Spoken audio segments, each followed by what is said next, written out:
Hi, அனைவருக்கும் வணக்கம். இப்போது நம்ம சேனலில் எதை பற்றி பார்க்க போகிறோம்னா, அக்னிபாத் திட்டத்தில் ஒரு வேலைவாய்ப்பு வந்திருக்குது.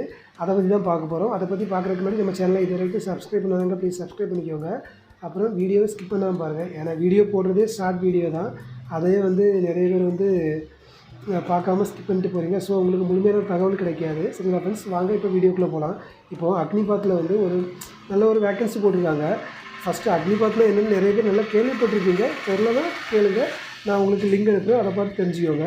இப்போது அக்னிபாத்தில் அந்த ஏர்ஃபோர்ஸில் ஒரு வேக்கன்சி போட்டிருக்காங்க. அதுக்கு ஏஜ் லிமிட் என்னென்னா 17 to 21 வயசுக்குள்ளே இருக்கணும்.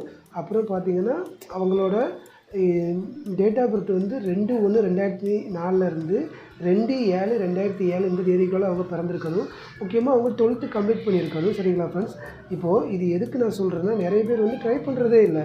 நம்ம ஊரில் ஒரு பழமொழி சொல்லுவாங்கள்ல, இந்த தலை போன பிறகு தலைப்பாகியதற்குன்னு, அது மாதிரி தான். இப்போவே நீங்கள் ட்ரை பண்ணிங்கன்னா உங்களுக்கு லைஃப் நல்லாயிருக்கும். டேட்டு முடிஞ்சதுக்கப்புறம் ஏஜ் கம்ப்ளீட் ஆனதுக்கப்புறம் எனக்கு ஏர்ஃபோர்ஸ் ட்ரை பண்ண முடியல, அது ட்ரை பண்ண முடியலன்னு சொன்னீங்கன்னா ரொம்ப உங்களுக்கு தான் கஷ்டம். ஸோ இதை பார்த்துட்டு நீங்கள் சீக்கிரம் அப்ளை பண்ண பாருங்கள். உங்களுக்கு ரொம்ப யூஸ்ஃபுல்லாக இருக்கும். ஏன்னா இது நீங்களோ நானோ பார்த்துட்டு உடனே அப்ளை பண்ண முடியாது. ஏன்னா அதுக்குன்னு ஒரு ஏஜ் லிமிட் வச்சுருக்காங்க அக்னிபாத்துக்கு. அவங்க 17.5 வயசுலேருந்து 21 வயசுக்குள்ள தான் வச்சுருக்காங்க. ஸோ அதனால் நீங்கள் இப்போவே ட்ரை பண்ண பாருங்கள். 21 வயசு தாண்டினதுக்கப்புறம் நீங்கள் ட்ரை பண்ண முடியாது. அப்புறம் பார்த்தீங்கன்னா 4 இயர்ஸ் தான் இந்த அக்னிபாத்தோட ஒர்க்கிங் பீரியடு. ஸோ உங்களோட பெர்ஃபார்மன்ஸ் நல்லா இருந்ததுன்னா அவங்க மேலே உங்களை சீட்டில் அந்த கண்டினியூட்டி தொடர சொல்லுவாங்க. சப்போஸ் உங்களோட பெர்ஃபார்மன்ஸ் எல்லாமே இதாக இருந்ததுன்னா 4 இயர்ஸ் கம்ப்ளீட் ஆனதுக்கப்புறமா அவங்க உங்களை டெர்மினேட் பண்ணிடுவாங்க. ஸோ இது சும்மா ஒன்றும் இல்லை, உங்களுக்கு சேலரி கொடுக்குறாங்க.